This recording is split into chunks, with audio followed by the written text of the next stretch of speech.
We do not want to admit on this channel that Farzad was right, and I'm going to make the claim that Farzad was only right in part, and he's maybe his reasons for being right were wrong.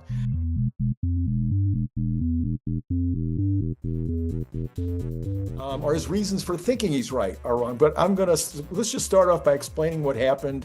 And you're a buddy of Farzad. I don't know. I'm on the side. I'm not invited. So so I'll let you explain why Farhad is very happy today. Yeah, yeah, sure. Man, I really wish I could Oh, find my post. oh, okay. All right. Well, why don't you tell people a little bit while I see if I can find Oh, this real quick? so Farzad has been saying for a week or so, maybe less than a week, that they ought to put a steering wheel and pedals in the Cybercab, so that it would now be a very cute two-seater that everybody would want to buy. And everybody else has been saying, "Oh, that's a complete redo and a remake." And Brian White has said it's, complicated, and why would they do that? And other people are like, well, that's the opposite of what Elon wants to accomplish. He wants to get the steering wheel out of all cars. Why would he be putting a steering wheel in a car that's not designed for it? And that is discussion's been going on back and forth. So is that enough of an introduction? Do you want to take over now? Yeah, I'll definitely be able to find this in time. I post too Oh, much on X apparently. fair. Um, Long story short, I came out in defense of Farzad because I saw a lot of people, maybe a bunch of you listening, who decided to come out there and criticize a man for putting a opinion out there when it's funny, the people, especially in the Tesla community, the influencers who have some of the biggest names in the community, yet never put an actual opinion out there, an idea out there. They are nothing but, well, I'll choose my words carefully here, but they just post things that have no opinion or any risk of being wrong or criticized. They don't actually step up to the table. They're not in the arena.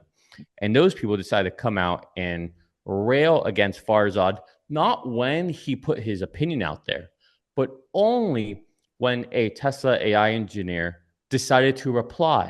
Then they all decided to pile on. I see. Up until then, they sat in their corners, sitting there in their little foxholes. And then once they're like, "Hey, look, someone from Tesla just asked them a question that maybe challenges it. Let me pile on now." And you know what? We had Omar do it. We had Sawyer do it.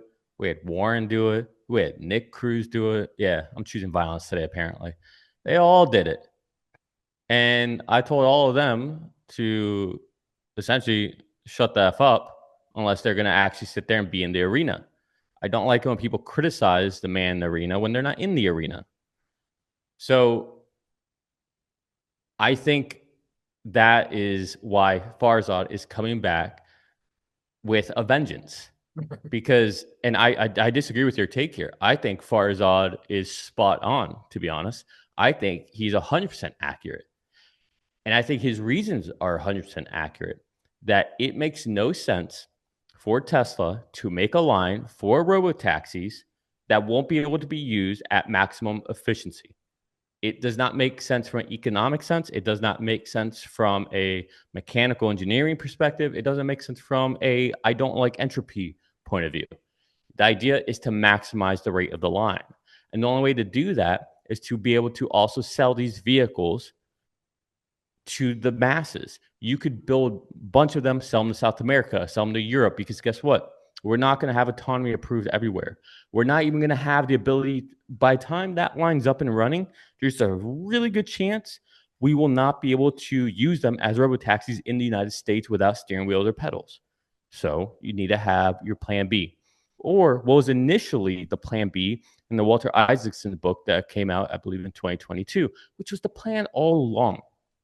So I think this criticism on Farzad is honestly a joke because this has been the plan all along, as far as we know, for the past 5 years. So yes, rightfully, Farzad's going out and he's slain the demons who try to come after him, who decided to just sit there and criticize only once they had the air coverage of a Tesla AI engineer who didn't even criticize him. All he did was ask, what would you do? Or how would you build a certain type of vehicle? That's all they did. So I think we need to make sure that we tell the entire news story, which is that Robin Denholm, the chairman of the board, came out today and said, yeah, this is a possibility. This is something we could do. Depending on what happens between now and then, we could actually re-engineer our, I forget exactly how she said it, but there would be re-engineering required because it isn't engineered for that now, apparently. So they have to re-engineer, make the decisions, retool for that. And then they could do that. And she said virtually almost exactly what you just said, which is, we don't want to be in a situation here where we have equipment that's just sitting idle because the regulators haven't made a decision, or even because the uptake is not as fast as we're expecting.